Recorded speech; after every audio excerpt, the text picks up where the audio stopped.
Good morning, everyone, and thank you for joining us for today's Architecture Alumni Talk Series webinar.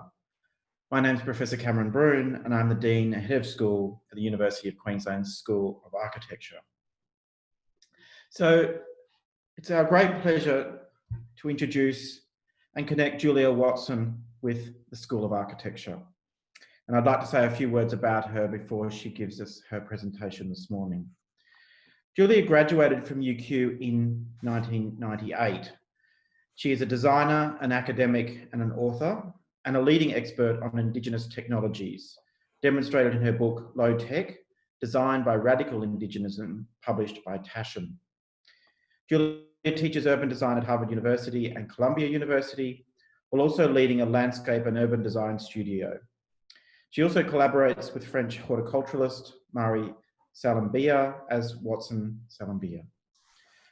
After graduating from Harvard with the highest award for her work on conserving spiritual landscapes, Julia went on to begin her practice designing Bali's first UNESCO World Heritage Site. She has co-authored a spiritual guidebook for Bali's UNESCO World Heritage Site with Dr. J. Stephen Lansing. She has spoken at TED Uncharted and at the Venice Biennale, is a fellow of Summit Reality and PopTech. She received a Christensen Fund for her work in conserving Bali's World Heritage and was a disruptive design ambassador for Wired. So after Julia's presentation today, the discussant for the session will be Carly Marnane, and I'm just going to introduce Carly now. Carly is a registered architect and doctoral candidate here in the School of Architecture at UQ.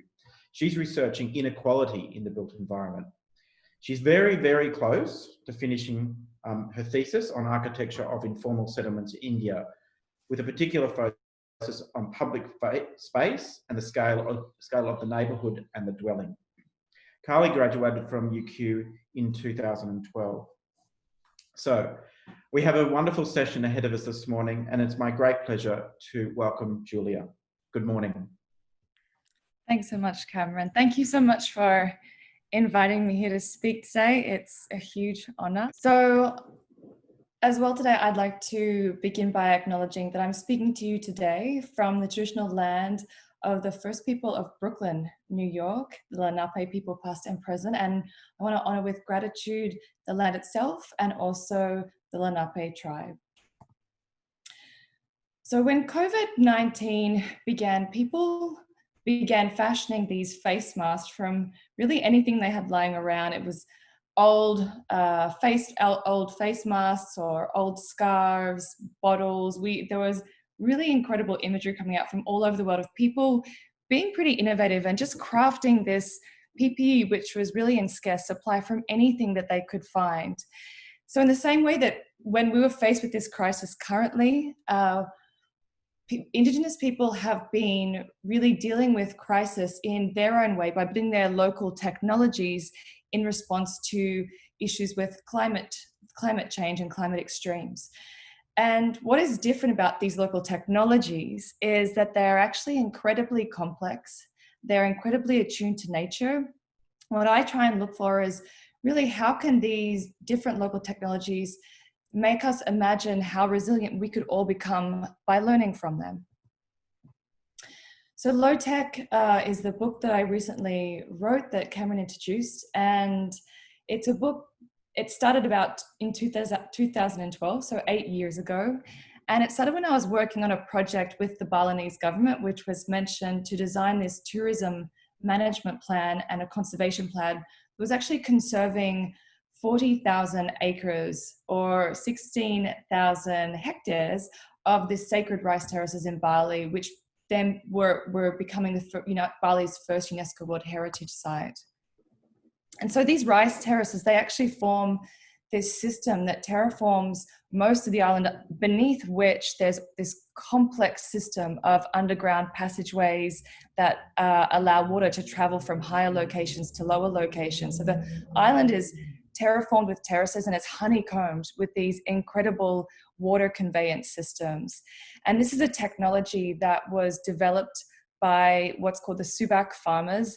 The whole system, or the smaller systems of these rice terraces, are also called Subak systems. And this is a technology that was featured in the book. And it's really a seminal technology for me because it sort of put me on the pathway of thinking about what is this low-tech idea and how could we think of adapting technologies to lead us to more resilient solutions today.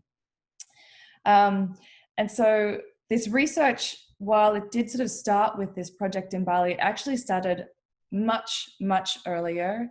And that started when I was introduced to Indigenous innovation in about 1997, when I was taking a course by Dr. Paul Mehmet called Aboriginal Environments, and I was in second year architecture at UQ.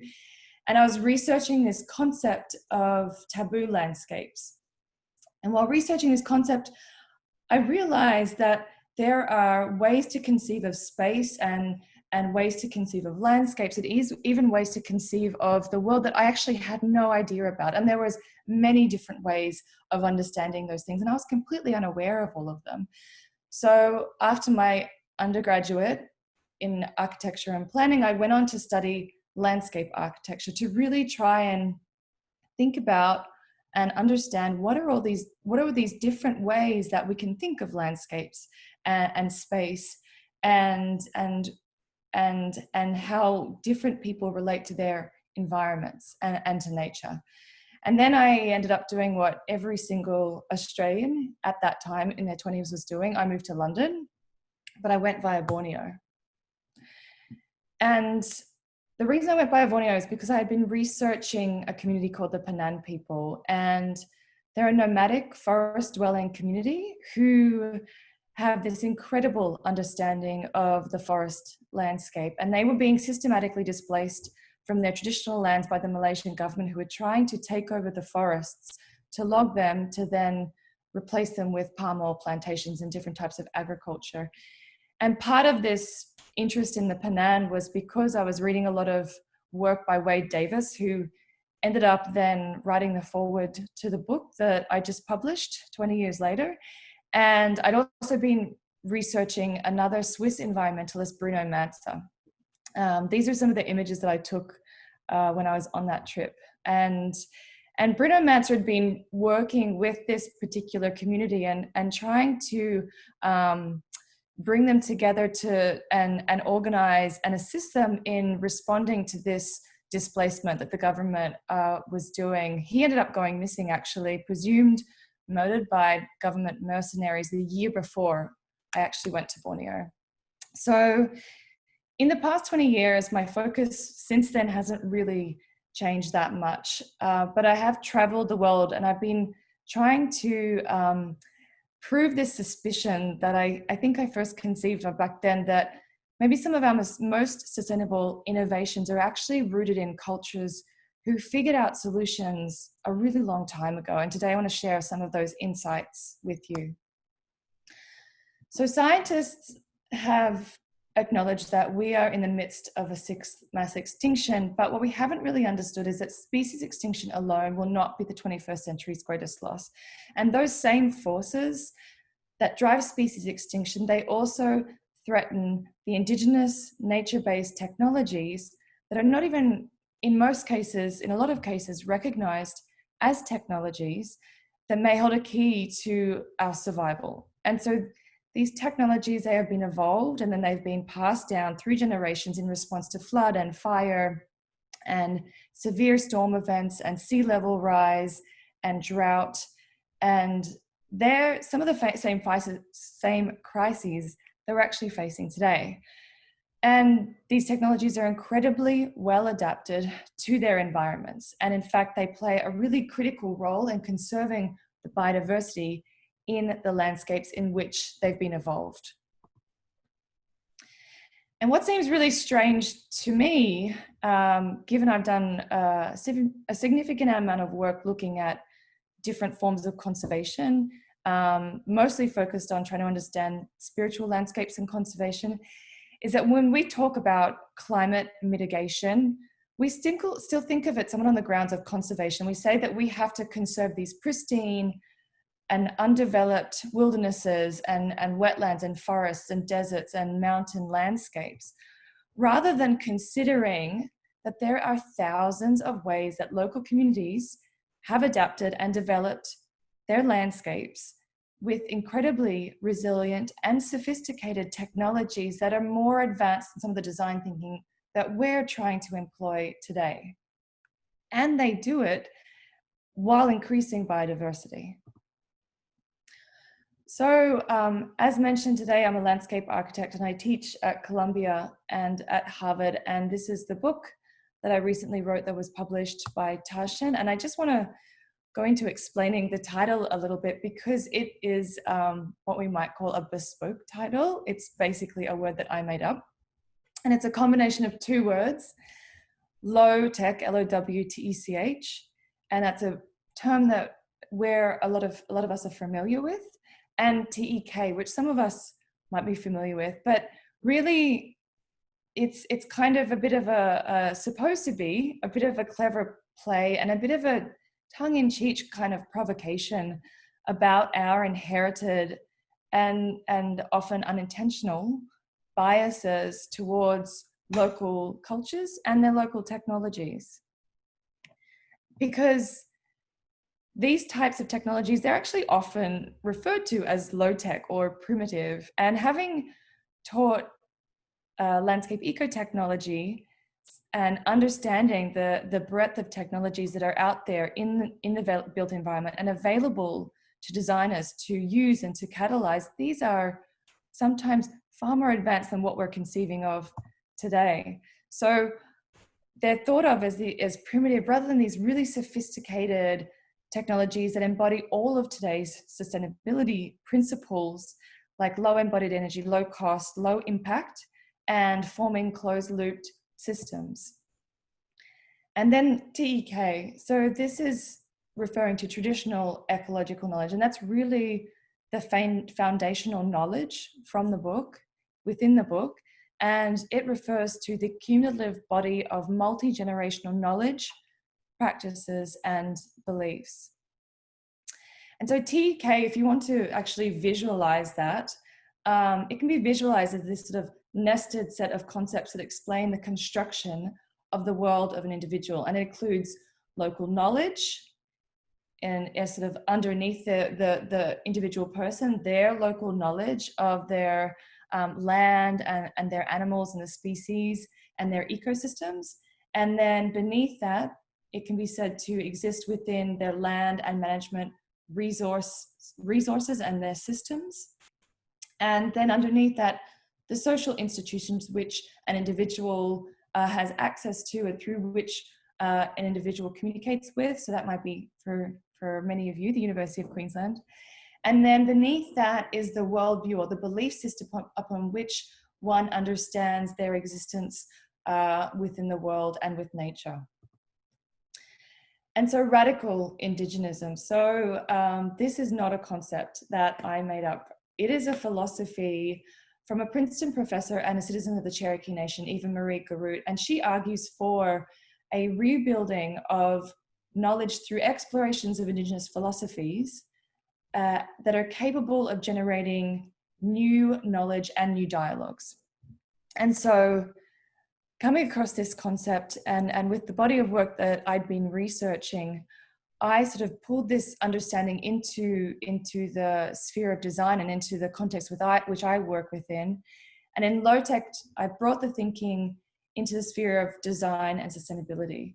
And I argue for a new look at Indigenous philosophies and knowledge and local technologies that could inform sustainability and our resilience thinking. And so low tech, it's the name of the book, but I also really do see it as a movement that is about rebuilding that understanding of Indigenous philosophy and vernacular technologies that could generate sustainable and climate resilient infrastructures. So in 2010, when I began writing low tech, I was also teaching a seminar course at Columbia, and this is just some examples from some of the student work from this seminar course, which now is 8 years old. But the material for the course really looked at all the different landscape eco-technologies that were out there and able for us, even some of it sort of in the R&D phase, to bring in and manifest in the built environment that we were designing at the time. And this is actually a bridge that one of my students designed. It was in a Superfund site here in New York called the Gowanus Canal. And if a Superfund site, if you're not familiar, is a site that's on a list that's highly toxic yet to be cleaned, that's deemed to be cleaned, a national registry here in the US. And this bridge was actually conceived to assist with cleaning stormwater and also cleaning water that was running through a canal here. And so it introduced this idea of water quality. It was indicating the water quality through piezoelectric lighting, so using kinetic energy. There were carbon nanotube sponges that were absorbing oil from the waterway and retaining buoyancy. And then there were oysters that were included in these canisters that were beneath the water. And these oysters were proposed to be able to naturally filter the water at a rate of 5 liters an hour. And it was a beautiful project, but it was still all about high tech. And so I just want to take us back to a conversation that happened in 1966 by an architect, Cedric Price. And he asked a really very important question for our profession. And he said, if technology is the answer, what was the question? And this provoked our field of design to really question the impact of technology on architecture, on societies, and on cultures. And I feel like we're coming to this moment where we might be asking this similar question today about sustainability, and it's 60 years later. And if sustainability is the answer, then what was the question? And I think it's really relevant to ask that, because we can keep on going higher, and we can keep on going out wider, and we can keep on going deeper into the earth to extract as much as we can. But to what end will sustainability really save us if we don't systemically change the conditions that we're creating? And it seems we're really at some of this kind of crossroad right now. And I talk to it as sort of this moment where we're drowning in this age of information while we're starving for wisdom. And we can either continue on this pretty narrow view of technology informed very much by our distance from nature, or we can acknowledge that this right now is just one way. It's not the only way for us to live and to interact with the natural world. And I sort of want to provoke the questioning of what could we really discover by looking at communities all over the world who've been scaling small, highly sustainable infrastructure for millennia. And if we're going to get really serious about climate change, we need to consider that the most effective way to do this is not by replicating small-scale, high-tech, costly solutions that are developed by wealthy nations and then migrating those into developing nations, and those developing nations paying for those infrastructures through foreign direct investment, which means that then obligated to those wealthier nations for a really long time. But the most effective way that will probably mitigate climate change is to actually recognize that there are solutions embedded all over the world that really harness the traditional ecological knowledge of people and of their environments. And that might be the most effective form of global resilience that could be scaled, and scaled in a decentralized fashion. And now I want to go through 4 Indigenous technologies just to explain them through a multi-scalar approach, working at the material, then the module, and then the system scale, so they can be better understood. Because most of these technologies, we actually see them in photographs. We actually don't understand the construction systems that are behind them. So this is a system, so living among sort of these really high mountains in the Philippines and calling themselves the Sky People, live the Ifugao people, and they are absolute masters of terracing. And they use water, and they use soil, and they use rocks as their construction techniques through which they then form terraces that become these unique micro watershed environments that also serve as huge rainwater filters. And when you think of them sort of as a system, these constructed rice terraces are now deemed to be some of our most important ecosystems, even though they're man-made ecosystems. And because they act as these massive absorption and also purification systems, as well as really incredible nutrient and biodiversity storehouses.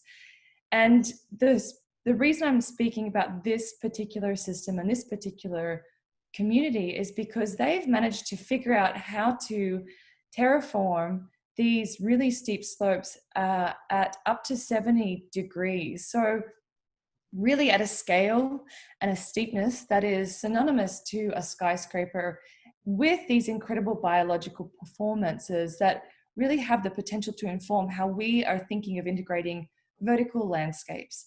And it hints at how our urban and our vertical environments could also become these havens for aquatic and terrestrial and airborne biodiversity, as well as urban agriculture, as well as performing these incredible functions of purification and absorption.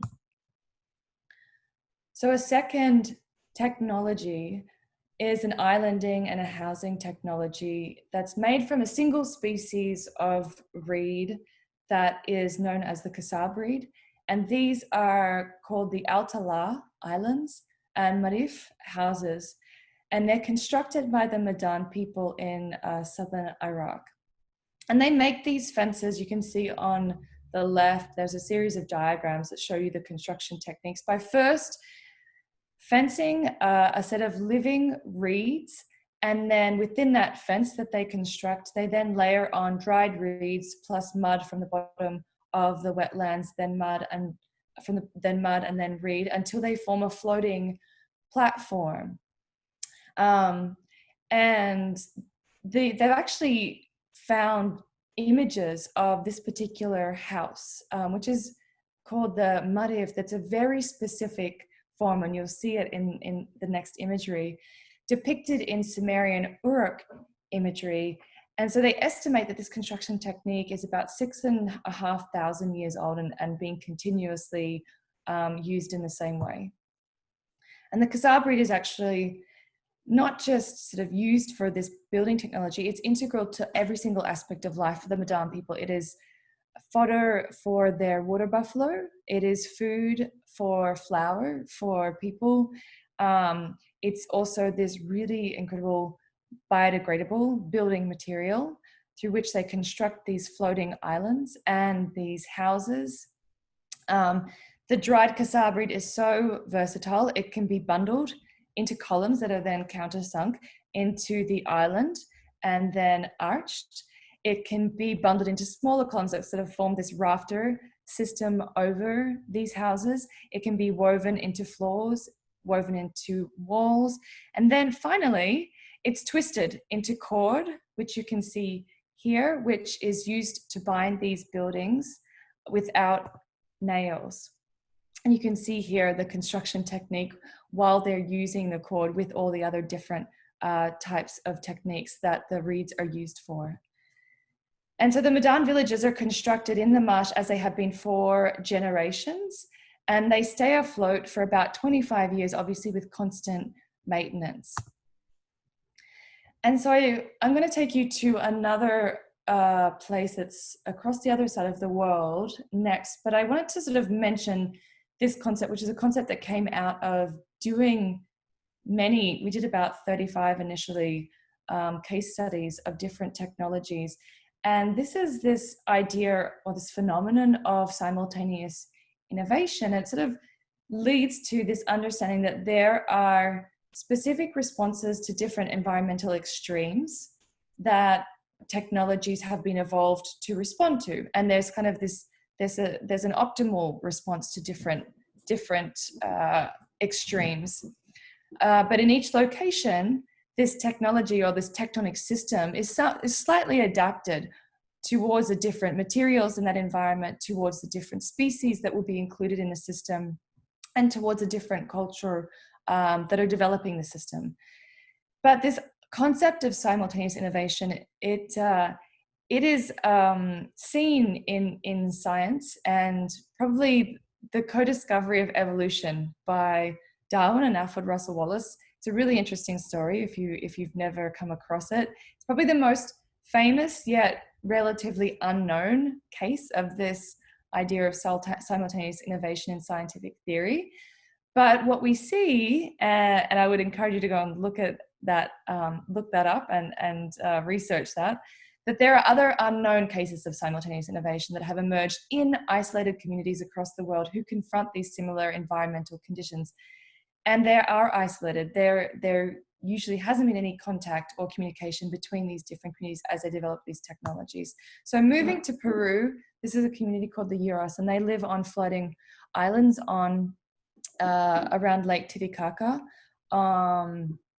And this is the highest navigable lake on Earth at 3,850 meters above sea level.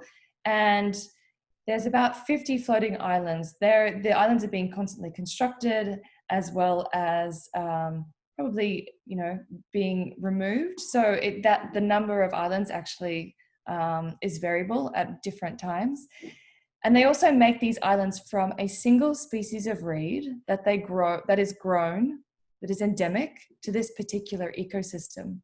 And you can see the reed within this wetland environment here, and it's called the Totora reed. So initially these islands are actually constructed in a very different way to the Medan island technology that I just showed you. And it's constructed by cutting a 6 foot long, 4 foot wide, sometimes that measurement actually changes, but that's somewhat the standard, brick of peat. So what you'll find at the bottom of the Totora reed is this thick rhizomatic structure of a root system growing in the peat of the wetlands, and they go into that soil profile and they cut these bricks. They then lash them together using rope to create this brick module base. And then they anchor these bricks to the base of the lake bed. And upon that, they start to stack dried cassava in all different directions. And when you're walking on the surface of these islands, it actually feels, some of you may know this feeling, but some people might be too young, it feels like you're walking on a waterbed. It's a really strange, squashy, spongy type of feeling. And the islands, they also stay afloat for about 25 years. And they do that by catalyzing two processes, natural processes of decomposition that are happening at the same time in that Totora reed material. And so one is happening in the brick module, and that's caused by bacteria that causes this anaerobic decomposition of the roots, and that produces a biogas. And the other way that decomposition and that buoyancy is being achieved is it's happening in the plant tissue, which is a certain type of plant tissue that's very specific to a wetland environment. And within the plant tissue are actually air particles, and they assist to keep these islands afloat as well. And so through this research, the research has been ongoing since the publication of Low-Tech, which was last year, but we finished writing at the beginning of last year. We've actually developed a catalogue of about 64 different floating island communities. Some of them are not in existence anymore, some of them in Europe, some of them in China are not in existence anymore. But this has been a technology and a means by which people have been living with water for a very long time. And we still see these technologies in Asia and Africa and South America. And they haven't really been studied as nature-based technologies by designers who are now beginning to develop technologies for floating communities that perhaps we'll be living on in the future, which is an incredible oversight, I think, on behalf of the design profession. So in parts of the world where rivers are often contaminated with sewage, there's an Indian city of 15 million people that is actually using its floodplains to treat half of its wastewater that comes out of that city every single day. And so this happens through a combination of sunshine and sewage and a symbiosis between algae and bacteria, and that breaks down this wastewater as it comes into the system. So from the center of the city of Calcutta, wastewater, there's no formal treatment system. So the wastewater is just going into the Hooghly River and traveling downstream. The farmers developed a system to siphon off that water into this series of ponds that they created in a wetland that would then act as a series of settling ponds that would then lead the water after a process of pre-treatment, which takes about 30 days. And that's that process, that sort of natural energetic process between sunshine and sewage, into then a series of 300 fish ponds that then take a secondary cleaning to that water. But doesn't just clean water. And that's what's so incredible about this system compared to the industrial wastewater type of cleaning systems that we employ, is that this system, the water actually irrigates for free without transportation costs the farmlands that surround this system, to then feed the city with rice and vegetables that are grown from that water and around this system. The water also feeds the fish, and the fish actually provide 20% of the fish that are sold in the city of Calcutta, which is a city of 15 million people every single day. But not only that, wait, there's more. This system also actually provides 100,000 jobs, it's estimated, to the residents of the city of Calcutta, mostly informal residents that live around this system. There's a really interesting tradition of fishermen that live here, that if you're a fisherman in this system, you have to have been born into this system. But the system has only been in place for about 100 years. So there's 3 or 4 generations of fishermen farmers that are living in this context and controlling for free to the government, providing this service of wastewater treatment and food. And so this system sits on the edges of Calcutta, in that area, like the second growth ring for the city now. And you can see the city is really evolving and going up around the system, and it's actually threatening this system with this type of development. And the system is sort of next to this smoking escarpment of the city's trash, which is called the DAPA system. And there's a lot of trash pickers also that work as farmers in this area. System is ribboned by the city's highways, and it's this technology that provides this free benefits, but also, as I said, produces the food for the city. And so this system, it's not just this model for chemical and coal power free purification, it also provides all these jobs. And because the city has no formal treatment system, this is literally the only way that they're able to treat the water before it goes into the Bay of Bengal and out into the ocean. And so what I also want to recognize is that these ideas are not new. This is a conversation, and this work is a conversation with people who have been doing this work for a really long time, contemporaries who are doing this type of work and these investigations and this research now.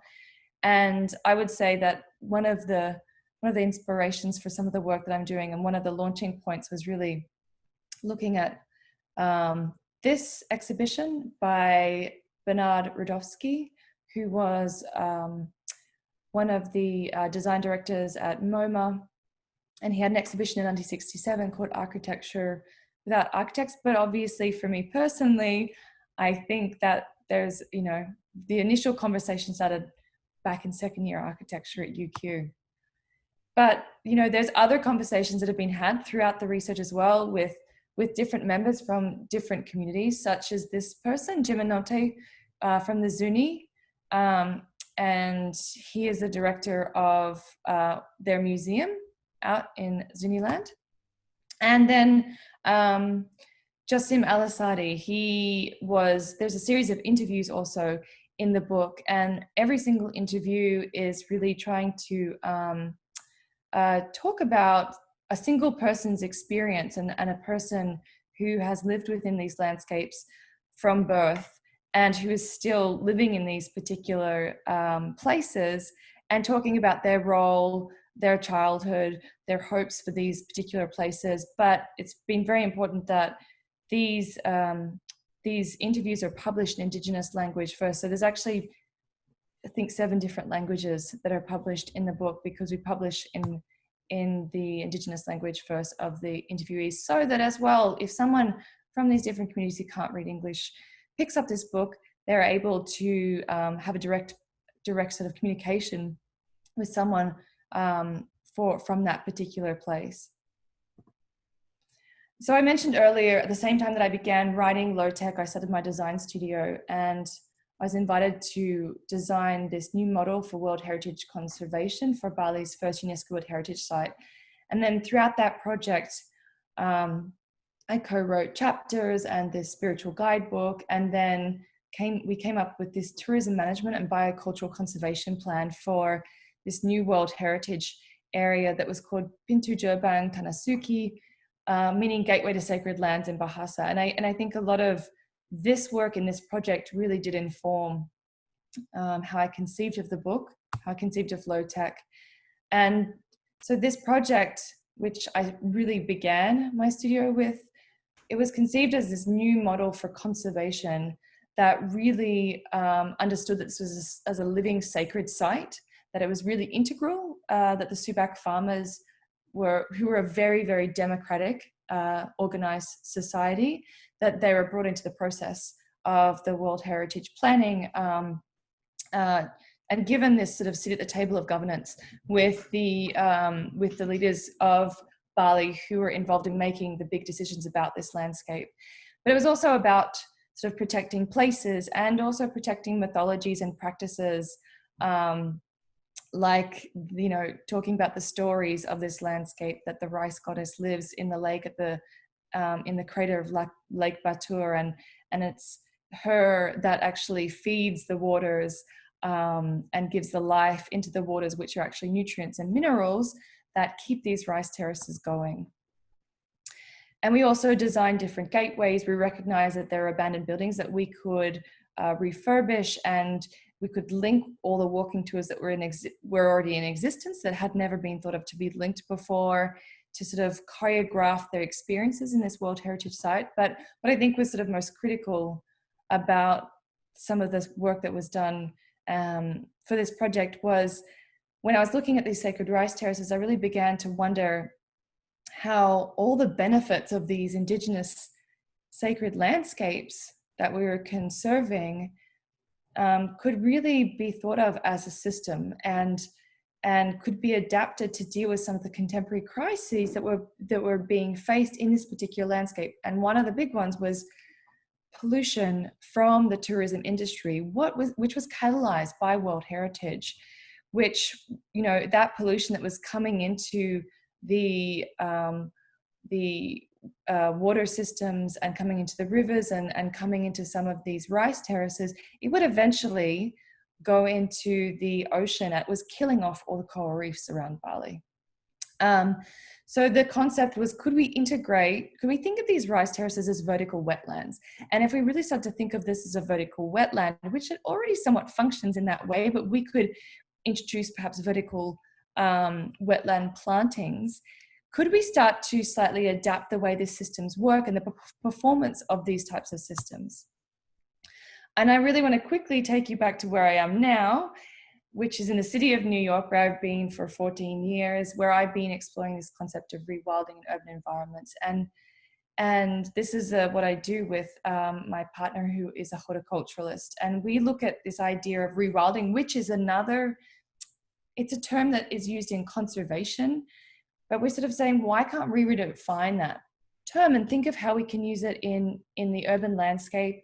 And we think of it as sort of an untaming of urbanism to really sort of promote this idea of radical localism, and how we can use biodiversity as a building block for designing really diverse local symbioses. And so this is the project that we've just completed at Rockefeller Center, which is a socially distanced summer garden, and introduces all these planting techniques of the North American indigenous ecosystem. And interestingly enough, this site was actually the first site of a botanic garden in the whole of the US. About 100 years ago, there were 2,000 native and exotic species on this site. It was called the Elgin Botanic Gardens. And so this is just some imagery of the type of planting.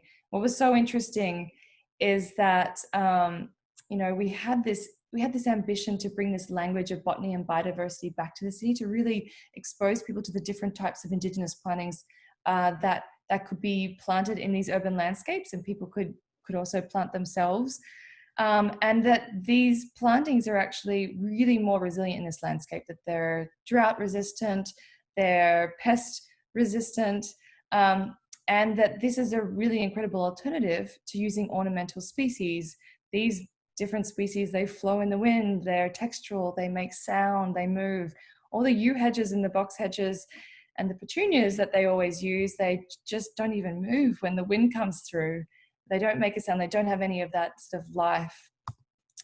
So just wrapping up, low tech suggests that nature-based solutions to climate change, they don't need to be this sort of on this legacy of this traditional conservation and this idea that climate mitigation is going to happen with these really passive conservation areas like forests and wetlands. And they will happen, not to negate the need and the urgency of considering that these are very important solutions as well. But what I'm trying to establish is a ground to understand that we can also have really adaptive, really active, really productive and complex coexistences of human and non-human species.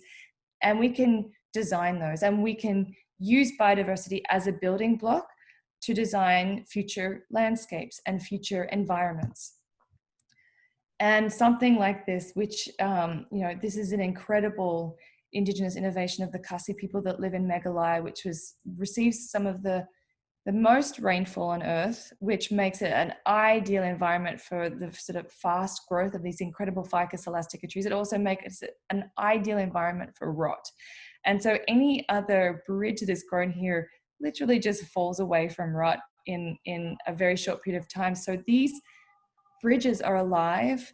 They're grown from the secondary root system of the Ficus elastica, which hangs from the branches of these trees. And these trees are planted in advance on either side of a river. Once the saplings are grown into big trees, they're then trained across a bamboo infrastructure or a structural framework that the secondary root system is woven throughout by the men of the Kasi tribe.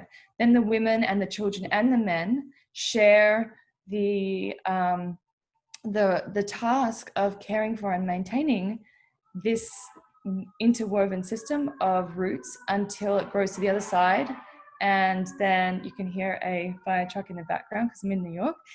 Then this system is actually, beds in and keeps on growing stronger. And it'll take about 50 years to grow one of these bridges so you can walk across them. So this is a long process, but these bridges last for centuries. There's 75 of them right now in existence. And so just to end, climate change has really shown us that our survival, it's not dependent upon superiority. It's dependent upon this idea of symbiosis, and shifting our thinking from this survival of the fittest to survival of the most symbiotic is going to be a really critical first step for us. Thank you.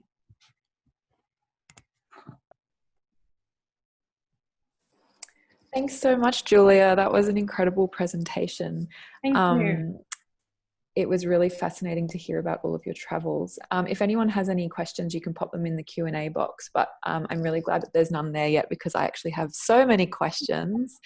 The case that you're making about incorporating Indigenous technologies and using biodiversity as a building block to meet the challenges that we face in the future is so strong. And some of the biggest threats seem to be about eradication by governments seeking profit and trying to change opinions about some of these places to show that there are these alternative solutions and that we don't just have to do things in one way, we can do them in multiple ways. So I guess my question would be how do we start to shift those perspectives and make the case to make these systematic changes and demonstrate that there are multiple ways that we can achieve sustainability and biodiversity even in urban settings that we're designing. Yeah, I mean, it's a big question. Yeah. I'm in the process of doing that, I think. But no, I with the Bali project, I mentioned that concept of governance because it is so important, that, you know, if for these particular communities, this idea of, you know, of conserving without ever giving traditional owners a seat at the table to discuss management and stewardship and who should be involved, to protect the, you know, the ongoing working living landscape is incredibly important. But I think kind of like goes back, it's a great question, but it goes back to sort of like, you know, the deep tenets of what I'm talking about is that,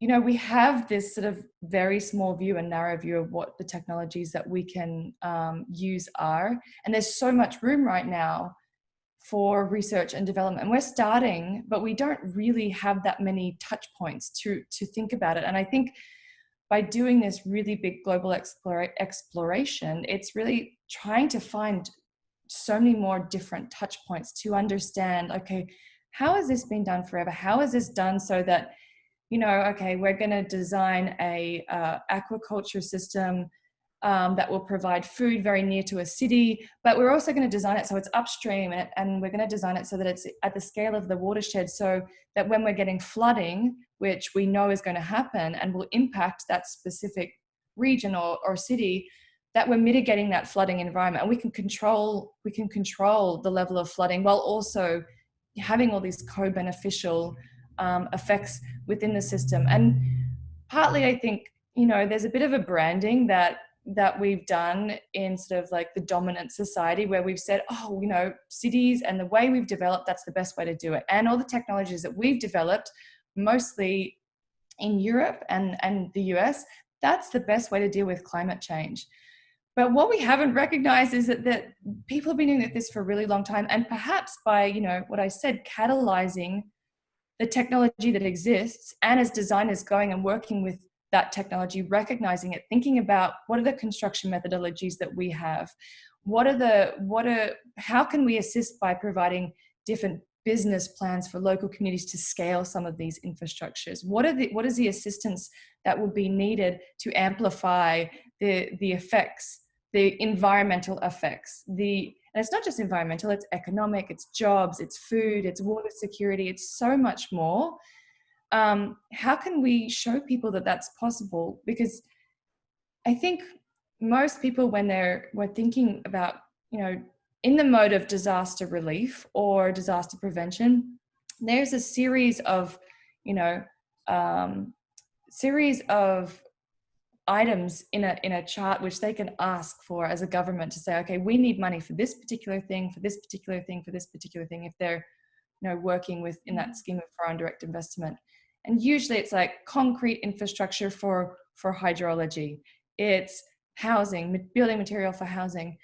But what if, you know, one type of technology could do multiple things? We don't really allow, you know, for that type of understanding to even set itself in those types of governance or, you know, structures that we have in place that we're dealing with when we're working with different communities around the globe in disaster prevention or climate mitigation design work.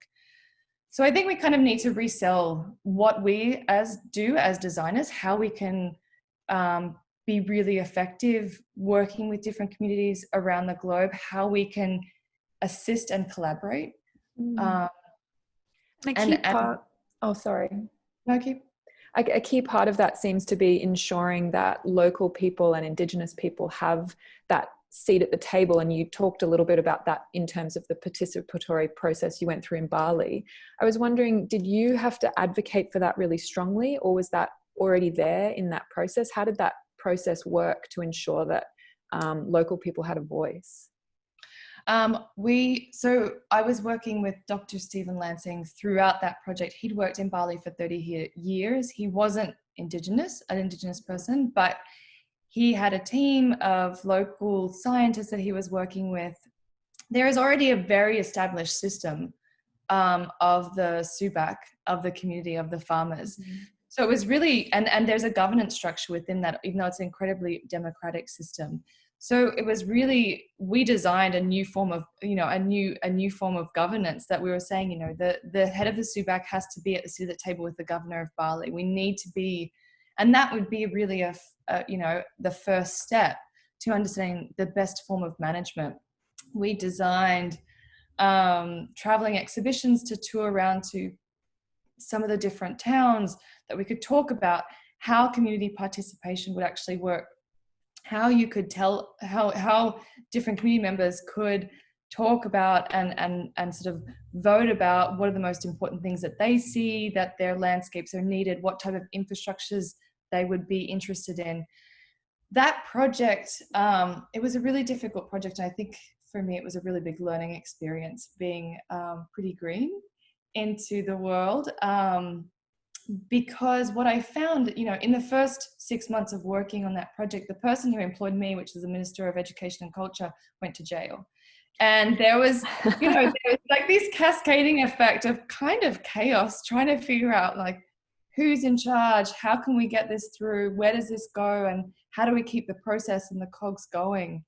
And it remained one of those projects that has kind of been implemented, but somewhat not implemented and sporadically implemented. And one of the major sticking points is exactly that, is that the government really didn't want to allow the SUBAC farmers to have an equal level of say about how that tourism management was, how the UNESCO World Heritage Site was actually going to be managed into the future. And it's about territory.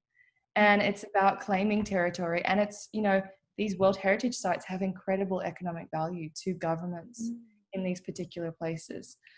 So like your role as a designer was really also about being an advocate and demanding that people were being included right at the beginning and then throughout the process. Yeah. We've got 5 minutes left. So I was wondering if we could change tack. Yes. And if I could ask you about your experiences have crossed so many different cultures and so many different places, and having lived in New York now, did you say 14 years? Yeah. I was wondering what that those experiences have taught you about maybe Australia, if you could reflect on your, I guess, background in Australia and what you see as unique about Australia, or the opportunities and constraints of this context at home, having been in so many other places. Yeah, I mean, I think that I came to the US and I realized upon coming here that there are really similar histories, but they're also very different. And I think it's come out more recently as well with, I'm in Fort Greene in Brooklyn. This is like the ground zero of the Black Lives Matter protests that were happening in New York. It was down the end of my street. The cop cars were on fire. And it was really interesting because I was also talking with a lot of Indigenous elders and leaders, and we're having these discussions about monuments in the landscape and what does that mean, and sort of the territorialization of space.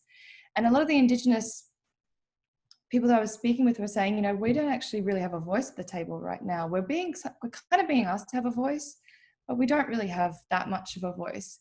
But it was a different context in Australia, because I think the movement was happening with Indigenous people, and the Black Lives Matter with Indigenous people, that was completely connected in Australia. And there was something different really happening. But what was also happening at the same time that I think is so weird in Australia was there was mines being blown up. There were sacred sites being blown up. 40,000-year-old sacred sites being blown up in Western Australia, I believe.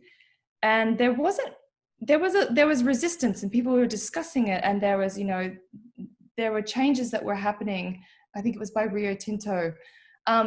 But there were also, the head of the government, the Prime Minister was, really in an uproar saying, well, we didn't really have Black Lives Matter. There was no slavery. There's all these mixed messages and mixed narratives. And it's really crazy that the Prime Minister was also saying, you can't, there's not going to be any defacement of any of the monuments, to colonial monuments. but it's like, we're not going to have a conversation that this is happening at the same time as we're destroying 40,000-year-old sacred sites. And I really found that was just such a crazy juxtaposition. And I guess, what I'm getting at is that there are really similar contexts, but then they're really different contexts. And there's, I grew up in West End in Hill End, and I go back now, and it seems, that it wasn't so much acknowledged by the community that this was Indigenous land, and that there was naming, and that was, a really huge part of the identity of West End, but it is now. And I think that's really fantastic. And we don't have that in America.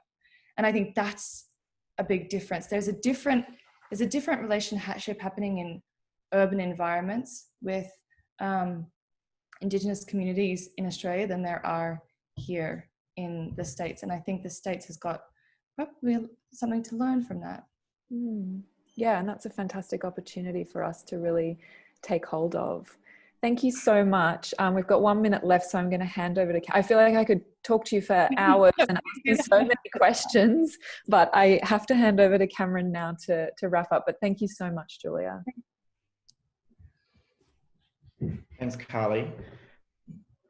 Julia, it's been fantastic to connect your work over the past 20 years, as Carly mentions, across the world with your studies here at UQ. And this Architecture Alumni Talk series has been a great opportunity to connect with our global network and to get a sense of how their studies here at UQ have informed their practice over many years. And great to hear your thoughts about the influence of Paul Memmott on your work many years ago. So I will say that every time I come back to Australia, I maybe not more recently, but I would shoot Paul an email, and I don't know, I would bug him and say, can I come and do like an hour of research at the Indigenous Environments Unit?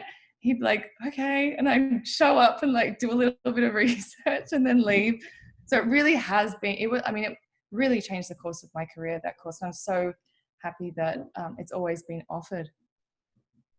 And that's great for the students who will either be watching today or watch these in years to come. We're also building a really great archive, I think, of pathways in architecture, of showing different ways in which studies here at UQ have guided careers over many years into many different fields. So it's a really great opportunity in that sense. So, Julia, I just want to thank you so much. It's been great to connect you with the school again, to be in touch.